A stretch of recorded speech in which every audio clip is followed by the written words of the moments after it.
Hola, ¿qué tal? Estamos con ustedes para presentarles una vez más en su programa El Catecismo de la Iglesia Católica, en su programa Esta es nuestra fe. Compartir con ustedes y profundizar sobre nuestras verdades de fe es muy importante para nosotros. Saber que podemos llegar a sus hogares y también compartir sobre estos temas que cada día nos van ayudando a vivir nuestras convicciones de fe. Y es que la Iglesia nos ha llamado y nos hace un llamado a esto, a dar razón de nuestra esperanza. No sin antes todo hacerlo en el nombre de la Santísima Trinidad e invocándolos en el nombre del Padre y del Hijo y del Espíritu Santo. Amén. Hay un tema que es bastante polémico en relación con nuestros hermanos separados y es el tema de la adoración de las imágenes. Sabemos que ellos, tendrán sus razones por las cuales entran en cierto conflicto con nosotros, los católicos, los que profesamos la fe católica, pero nosotros tenemos la obligación de formarnos aún más sobre lo que nosotros creemos. Y es que ya San Pedro decía que tenemos que dar razón de nuestra esperanza. El Catecismo de la Iglesia Católica, en su número 39, nos dice que al defender la capacidad de la razón humana para conocer a Dios, la Iglesia expresa su confianza en la posibilidad de hablar de Dios a todos los hombres y con todos los hombres. Y es ahí donde nosotros tenemos que llegar, la posibilidad de llegar a un diálogo, pero sobre todo convencido de nuestra fe, convencido de lo que nosotros creemos. Y esta convicción está en la base de su diálogo con las otras religiones, con la filosofía y las ciencias, y también con los no creyentes y los ateos. No tenemos miedo, no hay que temer, nuestra confianza está puesta en el Señor y sabemos que esta convicción viene desde la tradición, la revelación misma en las Sagradas Escrituras, la palabra de Dios y también la asistencia del Espíritu Santo en su iglesia. Veamos un poco entonces este tema, tratarlo de profundizar un poco. Es un tema, no podemos negarlo, un tema bastante trillado en relación a los ataques contra la Iglesia Católica. Pero nosotros tenemos que ayudarnos los unos a los otros a formarnos. Antes que nada tenemos que tener claro estos conceptos de idolatría, adoración y veneración. Según el diccionario de la Real Academia Española, el significado de idolatría es idolatría, adoración que se da a los ídolos, donde a su vez la palabra ídolo es definida como una imagen de una deidad adorada como si fuera la divinidad misma. Esta definición coincide con la composición de la palabra idolatría, ídolo-latría, donde ídolo es aquello que toma el lugar de Dios y latría significa culto de adoración.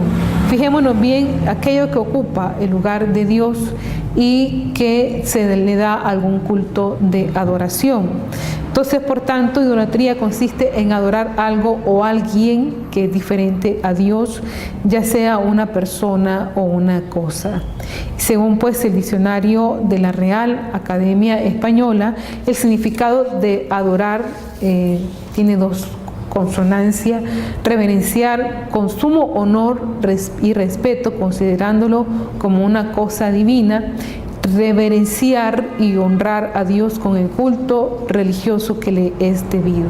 Entonces, de estas definiciones anteriores podemos resumir que idolatría es adorar, es decir, considerar como Dios o como una deidad a algo o a alguien diferente de Dios. Y los católicos profesamos que ni a los santos ni a las imágenes se les debe rendir adoración, pues le corresponde a Dios.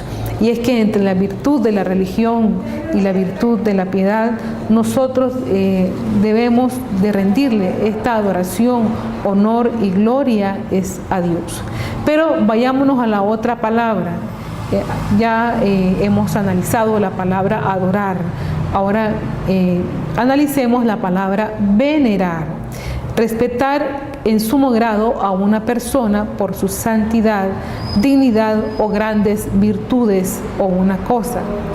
Mientras adorar es considerar como Dios a algo o a alguien, venerar es respetar en gran manera a algo o a alguien. Nosotros notamos estas expresiones de veneración o respeto a una persona que está investida de una dignidad. Lo podemos ver en nuestras propias costumbres sociales. Se les da veneración o respeto pues a una persona mayor o a una persona que tenga alguna dignidad representativa dentro de la sociedad. Los presidentes, los que tienen algún cargo o título honorífico, etcétera. Si estas personas en nuestras costumbres sociales se rigen por estos tipos de conductas, ¿cómo no hacerlo frente a aquello que nosotros consideramos que es parte de nuestra fe? Por ejemplo, la Santísima Virgen y los santos. E incluso dentro de nuestros hermanos que no profesan la religión católica, entre ellos pues hay cierto signo de respeto hacia las personas que ejercen un liderazgo. En este caso pues el pastor se le respeta. Es a esto donde la palabra adorar, venerar está la gran diferencia. Adorar es considerar como a Dios a algo o a alguien. Venerar es respetar en gran manera a algo o a alguien, no por ser Dios, sino por su relación con Dios. Y podemos venerar a alguien por considerar que esta persona, por su vida y virtudes, es grata a Dios sin adorarla. Bien, en esto nos lleva a una conclusión, ¿no? Nosotros los católicos no adoramos estatuas. A pesar de que este reclamo es un poco ridículo, la gente continúa tratando de insistir sobre este aspecto. Dicen que por qué los católicos tienen estatuas en sus iglesias y oran delante de ellas. Están violando, dice, el mandamiento de Dios, y citan para ello el texto base o básico de Éxodo 20, versos del 4 al 5, donde se dice literalmente: no te hagas ningún ídolo ni figura de lo que hay arriba en el cielo, ni de lo que hay abajo en la tierra, ni lo que hay en el mar debajo de la tierra. No te inclines delante de ellos ni le rindas culto. Este es el texto explícito de Éxodo 20 del 4 al 5, el cual es usado por estas personas que no profesan la religión católica para llegar a este tema polémico acerca de la adoración de las imágenes. Realmente el pueblo cometió un gran pecado al hacerse un dios de oro. Éxodo 32, 31. Bien, este tema que vamos a tratar de reflexionar con ustedes vamos a tratar de examinar los argumentos fundamentalistas de orden contra la antigua práctica cristiana de usar imágenes, y proveerá una respuesta bíblica a estos argumentos, mostrando la evidencia de la Escritura para esta práctica. Primero hay que señalar que es correcto que la idolatría es un pecado, ciertamente que sí, pero que los católicos son idólatras porque tienen imágenes de Cristo y los santos, eso es, completamente incorrecto. Estamos basados en un malentendido o ignorancia de lo que dice la Biblia sobre este propósito y el uso, ambos buenos y malos, de las estatuas. Bien, veamos un poco esto. Hay un escritor anticatólico que dice en sus libros que declara que es un pecado tener estatuas porque Dios ha prohibido el uso de imágenes en la adoración. Muchos hermanos separados abrazan esta afirmación y, sin embargo, si ellos han estudiado las Escrituras, encontrarían que la verdad es exactamente lo opuesto. Aun cuando no queda ninguna duda de que Dios condenó la adoración de estatuas, hay que decir que Él nunca condenó el uso de las estatuas en la adoración, pero aún más, en realidad, Él recomendó ese uso. Veamos, mientras que nuestros hermanos y otros citan Éxodo 20 del 4 al 5, que es el texto literal que citan para este argumento, para reforzar esta acusación de adoradores de estatuas. Ellos se olvidan de numerosos pasajes donde el Señor ordena el labrado de estatuas. Por ejemplo, con 2 seres alados de oro labrado a martillo a 2 extremos, hace el primer querubín en un extremo y el segundo en el otro. Los querubines formarán un cuerpo con el propiciatorio en sus 2 extremos. Estarán con las alas extendidas por encima, cubriendo con ellas el propiciatorio, uno frente al otro, con las caras vueltas hacia el propiciatorio. Éxodo 25 del 18 al 20. Aquí vemos en este texto una clara orden del Señor para realizar estatuas en forma de ángeles, que eran los querubines. O sea, aquí estamos hablando que el Señor manda a hacerlas.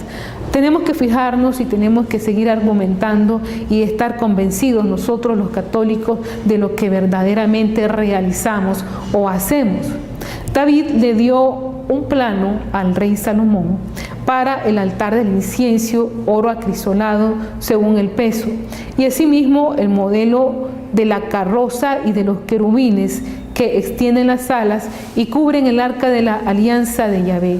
Todo esto conforme a lo que Yahvé había escrito de su mano para hacer comprender todos los detalles del diseño. ¿Dónde encontramos esto? Esto es palabra de Dios. Primera de Crónicas del 28 del 18 al 19. Bien, aquí está explícitamente que el rey David le entrega a su hijo Salomón, digamos, los planos de lo que iba a ser para el diseño del modelo de la carroza de los querubines. Esto está en Primera de Crónicas 28. Cabe notar que todo esto estaba dirigido de acuerdo a las escrituras que son divinamente inspiradas. Y el profeta Ezequiel 41, versos 18, describe a imágenes grabadas en el templo y estaban cubiertos de grabados alternados de seres alados y palmeras. Estamos citando textos explícitos donde nos hablan directamente del, digamos, cómo el Señor manda a hacer querubines, estatuas que iban a ser trasladadas al templo. Pero veamos ahora el uso religioso de las imágenes. Nosotros hay que estar claros sobre esto.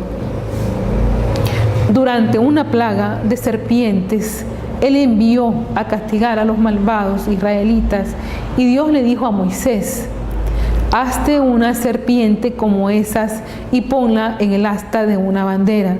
Cuando alguien sea mordido por una serpiente, mire hacia la serpiente del asta y se salvará. Números 21 del 8 al 9. Aquí vemos otro mandato explícito del Señor, en este caso a Moisés, que manda a hacer una serpiente y que sería colocado en la punta de un asta. Quien mirara esa imagen iba a quedar sanado o salvado.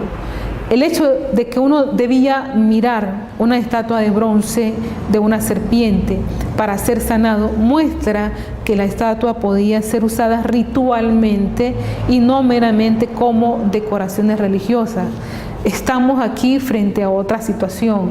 Ya no estamos hablando del uso de las estatuas como algo, como una decoración religiosa, como en el caso anterior del libro de Crónicas, o el caso que estábamos de Éxodo 25, del 18 al 20.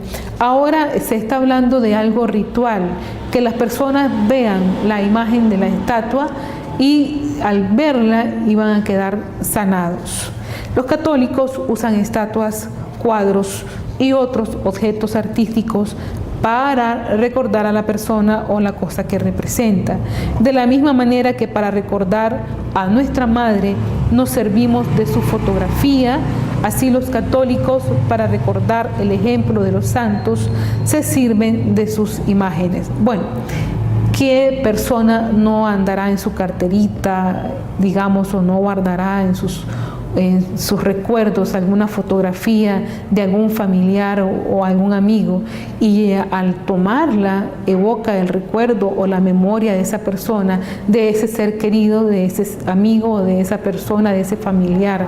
Y esto lo puede hacer un hermano separado, un hermano protestante, un hermano evangélico, un hermano católico, llámese como se llame.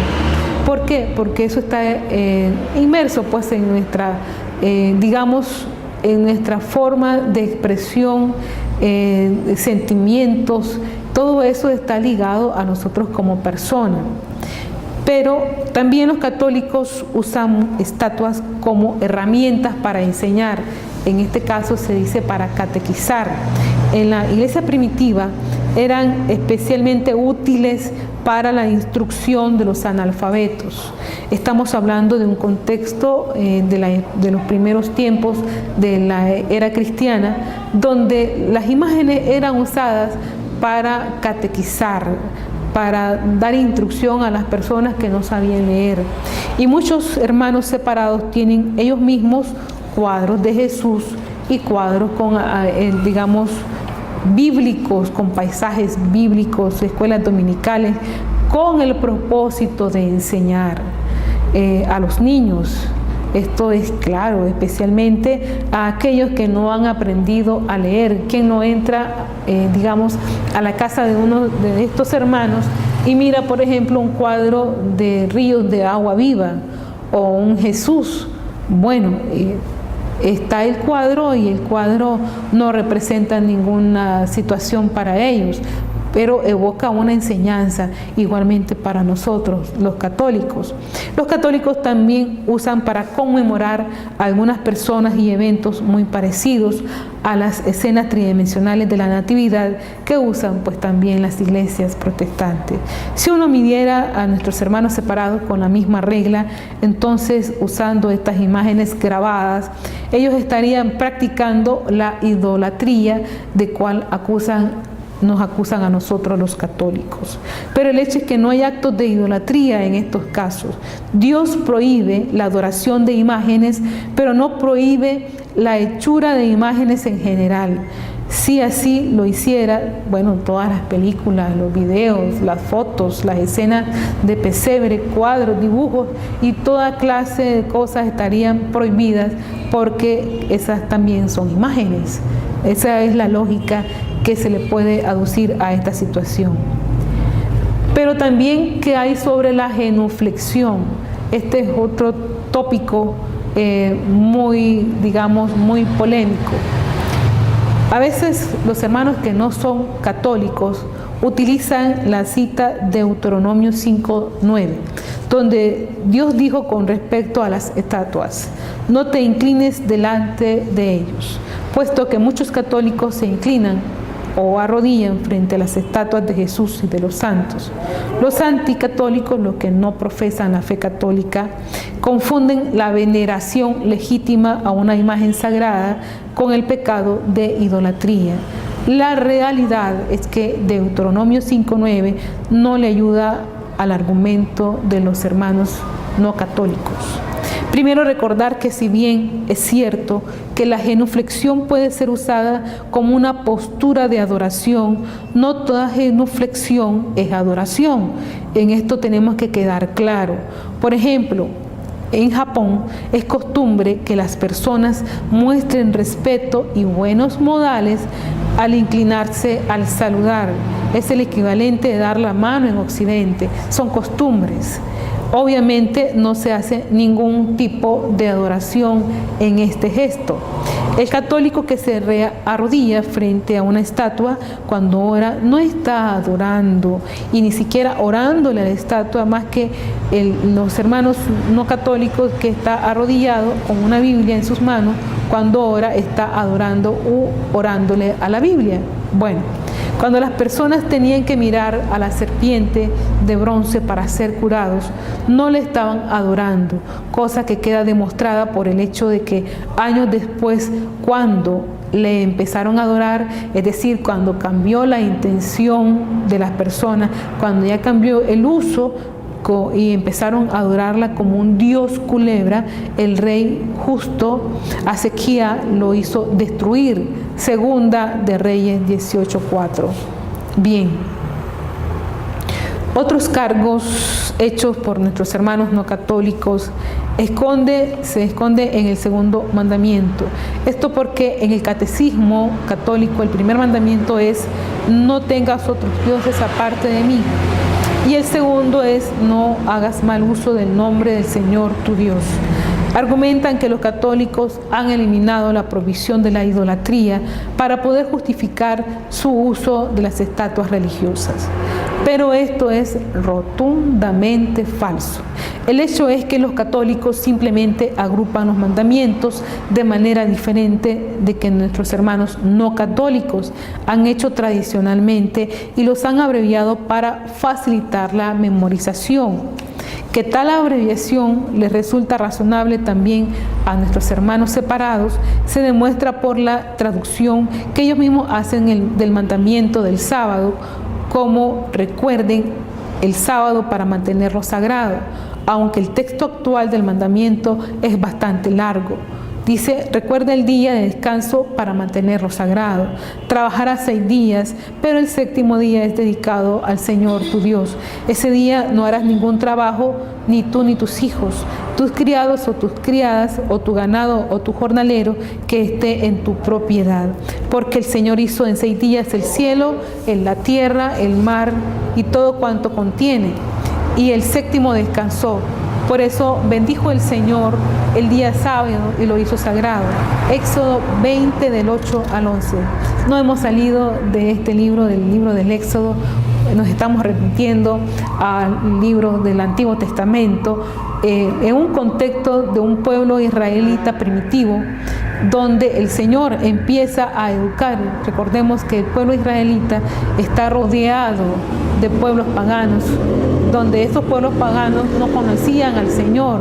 Estamos en un tiempo de revelación. Al no conocer al Señor, estos pueblos vecinos de Israel, ellos adoraban ídolos. Frente a esto, el Señor tiene que educar la conciencia y la religiosidad en este pueblo.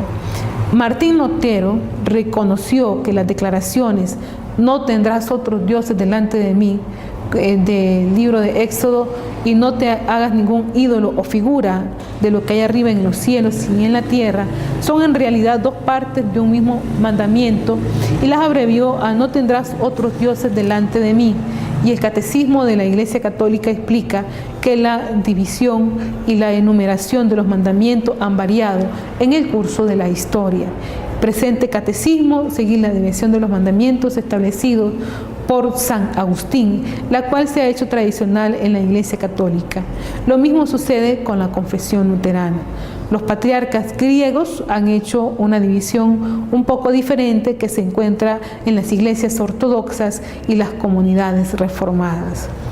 Bueno, algunos también anticatólicos usan Deuteronomio 4, del 15 al 18, que dice: tengan cuidado de no caer en la perversión de hacer figuras que tengan forma de hombre o de mujer, y tratan de usar este texto para probar la prohibición de estatuas o imágenes. Hemos demostrado ya que Dios no prohíbe la hechura de estatuas o imágenes de varias criaturas, por ejemplo, ángeles, serpientes, bueyes, flores, leones, etc., con un propósito religioso. Primera de Reyes 6, del 29 al 32. Segunda de Crónicas 3, del 7 al 14. Pero, ¿qué hay de estatuas o imágenes que representan al Dios mismo? Muchos hermanos separados dirán que esto es mal, porque en Deuteronomio 4 dice que Dios no tiene forma, por tanto, no deberíamos tratar de hacer imágenes de Él. La respuesta, pues veamos el argumento siguiente. Al comienzo de la historia de Israel, estuvo prohibido hacer la representación de Dios porque Él no se había revelado en una forma visible. Si los israelitas hubiesen hecho representaciones de Dios, quizás se hubiese visto tentado a adorarle de la forma de un animal o de algún objeto natural, ejemplo, un toro o un sol. De la misma manera en que alaban tales imágenes los paganos, de los pueblos que le rodeaban. Pero después Dios se reveló bajo formas visibles, como en Daniel 7:9. Dice Daniel: mientras yo contemplaba, se aderezaron unos tronos y un anciano se sentó. Su vestidura blanca como la nieve, los cabellos de su cabeza puros como la lana, su trono llamas de fuego con ruedas de fuego ardiente. Los hermanos separados hacen descripciones del Padre bajo esta forma cuando hacen ilustraciones de las profecías en el Antiguo Testamento.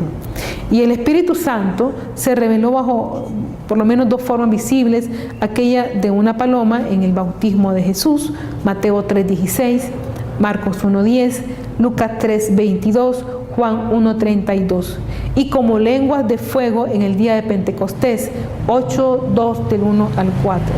Nuestros hermanos separados hacen uso de estas imágenes, especialmente el de la paloma, cuando dibujan o pintan estos episodios bíblicos, y cuando usan solapines del Espíritu Santo, o cuando colocan emblemas de paloma en sus autos.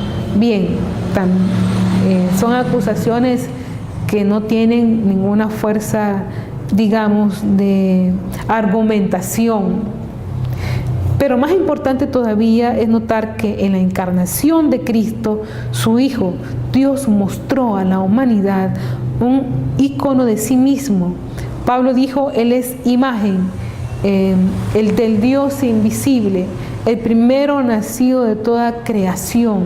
Cristo mismo es el icono divino e intangible del Dios invisible e infinito del universo. Leemos de los magos que cuando entraban a la casa vieron al niño con María, su madre, y cayeron al suelo y le adoraron. Luego, abriendo sus tesoros, le ofrecieron regalos: oro, incienso y mirra. Mateo 2, versos 11. El fondo del asunto es que nuestros hermanos separados también usan todo tipo de imágenes religiosas. Retratos de Jesús y otros personajes bíblicos aparecen en sus Biblias, libros de ilustraciones bíblicas, joyas, polos, stickers, cartas, postales, CD y escenas de pesebre. Cristo es simbólicamente representado por medio del símbolo del ictus, el emblema del pez, popular entre los evangélicos americanos. Bueno, si ellos lo usan para sus ilustraciones, no tiene tampoco argumento de que acusen a los católicos de usar imágenes. No tiene sentido. El sentido común nos dice que puesto que Dios se ha revelado en varias imágenes y especialmente en Jesucristo encarnado, nos damos cuenta que no es malo que nosotros usemos imágenes de esta forma para fortalecer y profundizar nuestro conocimiento y amor a Dios. Ese es exactamente el propósito que tienen las estatuas de Jesús y de los santos católicos. Ellas son imágenes que representan personas a las que no podemos ver con nuestros ojos materiales, pero hacemos memoria de ellas, les recordamos y hacemos alusión al testimonio que hicieron de su vida y entrega al Señor.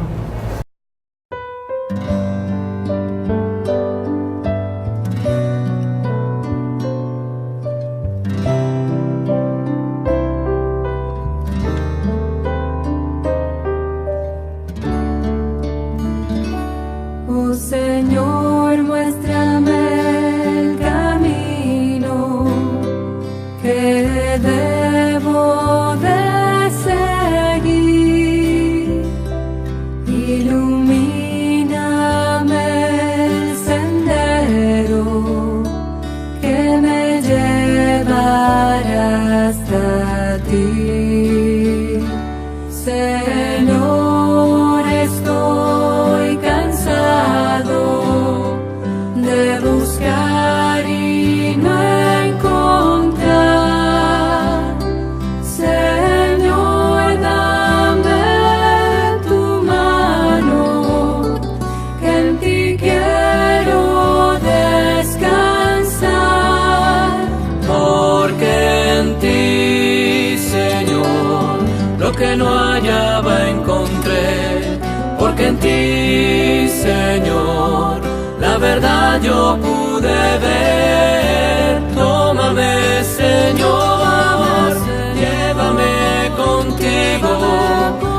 muéstrame tu amor, sin ti estoy perdido. Tómame, Señor.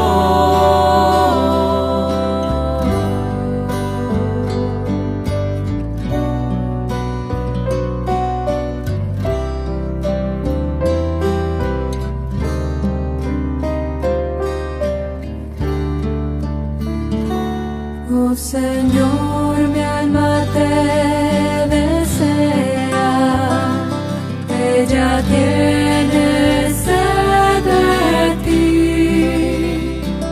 Yo mi corazón te abro para que mores en mí. Señor, te doy mi vida, haz lo que quieras de mí. Señor, estoy dispuesto, en ti yo quiero vivir.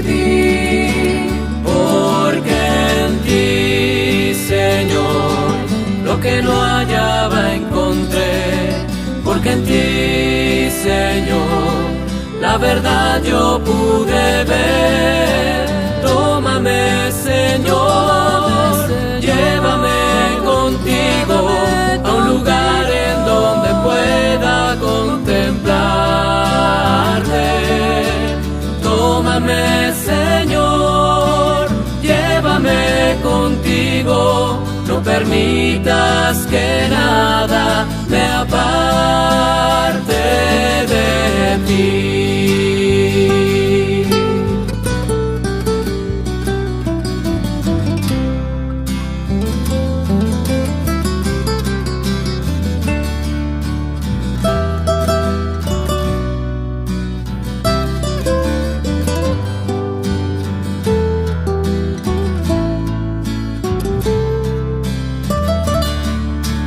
Tómame, Señor, llévame contigo a un lugar en donde pueda contemplarte.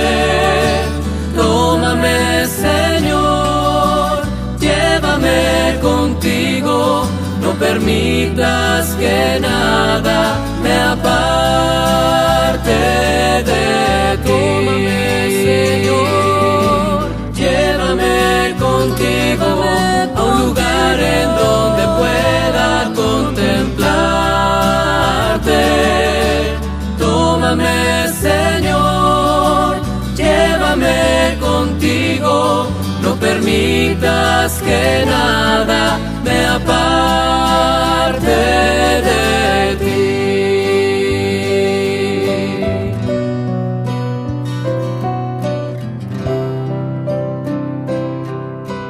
Tómame, Señor.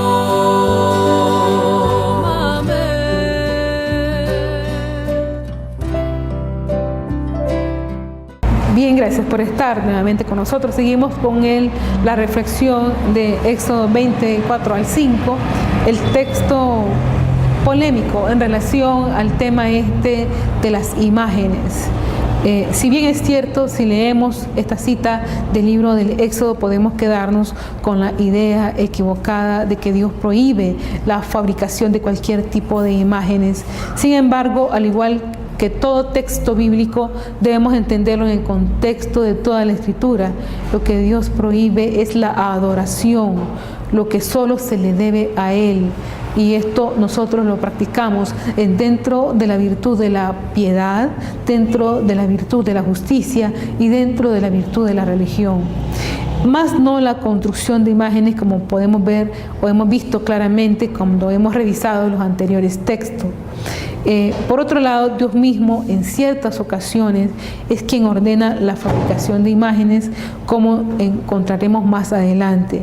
Dios no se puede contradecir, no podría decir sí y no al mismo tiempo, pues ya no sería perfecto y por tanto no sería Dios. Pero si entendemos el verdadero sentido de la Biblia, descubriremos que lo que Dios prohíbe es adorar imágenes es decir, rendirles culto como si se trataran de Dios mismo. Recordemos los conceptos que analizábamos al inicio del programa, el hecho de adoración, de idolatrar y el hecho de venerar. Los católicos veneramos las imágenes de Jesús, de María y de los santos en cuanto ellos representan o nos recuerdan a la persona a quien va dirigida nuestro culto. Los santos nos recuerdan sus testimonios de vida, de entrega al Señor, la manera de cómo ellos a través de sus obras o a través de sus palabras, de sus hechos, rindieron el honor y la gloria a Dios, a través de obras de caridad, a través de reflexiones profundas. Y ya no decir, pues, la Virgen María, ella es la Madre de Dios vivo.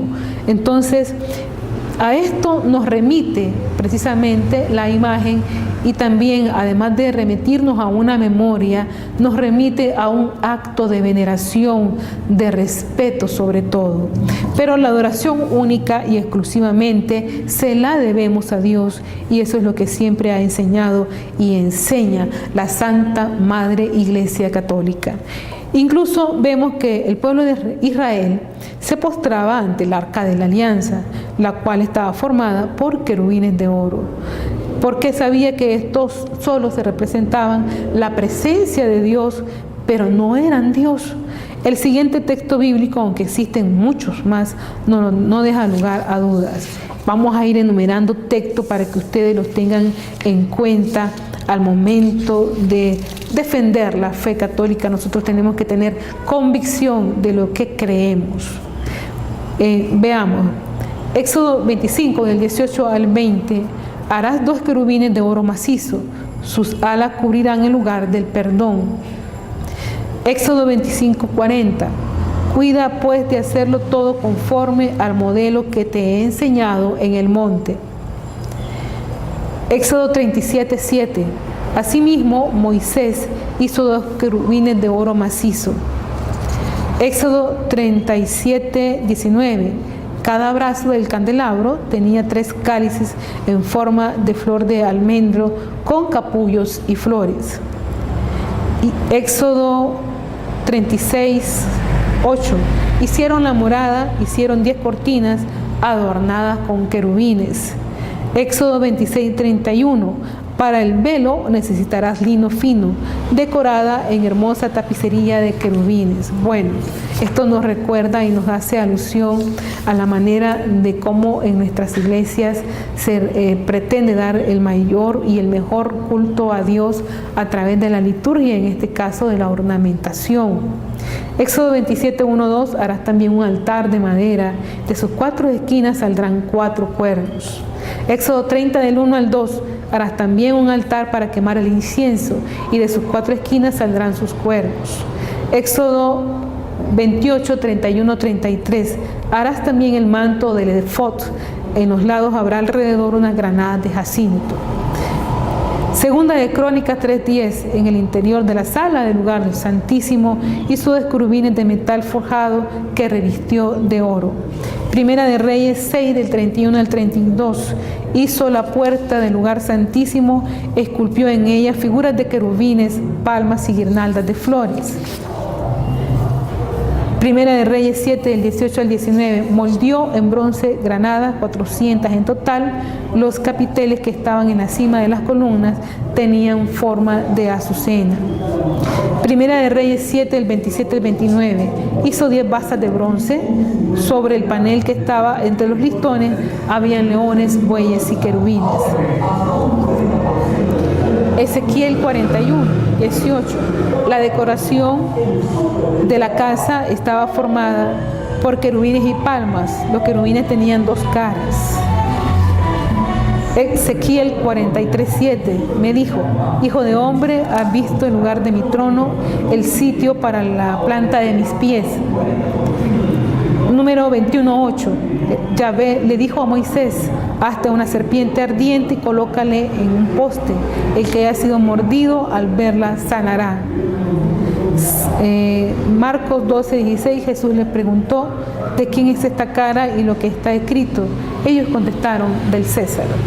Por último, vemos que cuando la imagen se convierte en objeto de adoración y idolatría, que es lo mismo, entonces sí se debe prohibir el culto, pues como dijimos, la adoración se debe exclusivamente a Dios. Bien, todos estos textos nos remiten a las Sagradas Escrituras y como nos dice y nos explica de que Dios no prohibía hacer imágenes. Al contrario, tenían un uso, servían para, algunas de ellas, para ornamentar el templo y otras con la intención de hacer algo ritual, como fue la serpiente de bronce que fue elevada sobre un asta y que al verla los israelitas quedaban sanos.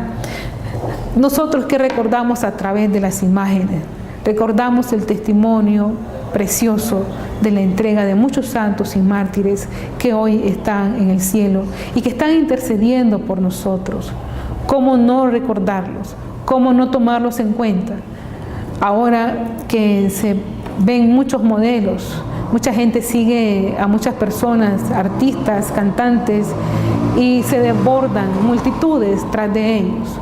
¿Por qué nosotros, católicos, no desbordarnos frente al testimonio de personas que han encontrado en el Señor la felicidad y que nos invitan a encontrarlo en Él? ¿Cómo nosotros, católicos, no poder amar a la Virgen, a la Madre de Dios? Nosotros somos, desde el mismo momento en que al pie de la cruz el Señor nos encomienda a su discípulo Juan, pasa a ser ella la madre de la iglesia, la madre de todos nosotros los bautizados. Así es, y estos son los argumentos bíblicos. Si hablamos de argumentos bíblicos, ya lo hemos citado. Ya no hablemos de la tradición y de la historia en la cual consiste y está también fundamentada nuestra fe. Amemos la Iglesia Católica, tengamos celo por ella, amémosla con todo el corazón, porque en ella también están las verdades de fe. Amar a Dios sobre todas las cosas, con toda la fuerza, con todo el corazón, con toda el alma. Y también estar ante la presencia del Señor. Bien, recordarles y aprovechar este momento para invitarlos para el 1 de enero del 2014 a la Jornada Mundial por la Paz que se va a celebrar en la Catedral Nuestra Señora del Rosario. Y bueno, sí, a todos ustedes, preparándonos ya para este tiempo de Adviento, ya se acerca la Navidad, y también recordarles que también preparar no solamente, preparar el espíritu también con una obra de caridad. La oración trae como consecuencia hacer una obra de caridad. Hasta una próxima edición del Catecismo de la Iglesia Católica.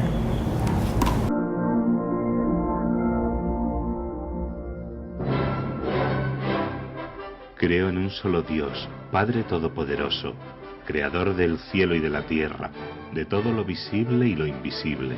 Creo en un solo Señor Jesucristo, Hijo único de Dios, nacido del Padre antes de todos los siglos, Dios de Dios, luz de luz, Dios verdadero de Dios verdadero, engendrado, no creado, de la misma naturaleza del Padre, por quien todo fue hecho, que por nosotros los hombres y por nuestra salvación bajó del cielo, y por obra del Espíritu Santo se encarnó de María la Virgen y se hizo hombre, y por nuestra causa fue crucificado en tiempos de Poncio Pilato, padeció y fue sepultado, y resucitó al tercer día según las Escrituras, y subió al cielo, y está sentado a la derecha del Padre, y de nuevo vendrá con gloria para juzgar a vivos y muertos, y su reino no tendrá fin. Creo en el Espíritu Santo, Señor y dador de vida, que procede del Padre y del Hijo, que con el Padre y el Hijo recibe una misma adoración y gloria, y que habló por los profetas. Creo en la Iglesia, que es una, santa, católica y apostólica. Confieso que hay un solo bautismo para el perdón de los pecados. Espero la resurrección de los muertos y la vida del mundo futuro. Amén.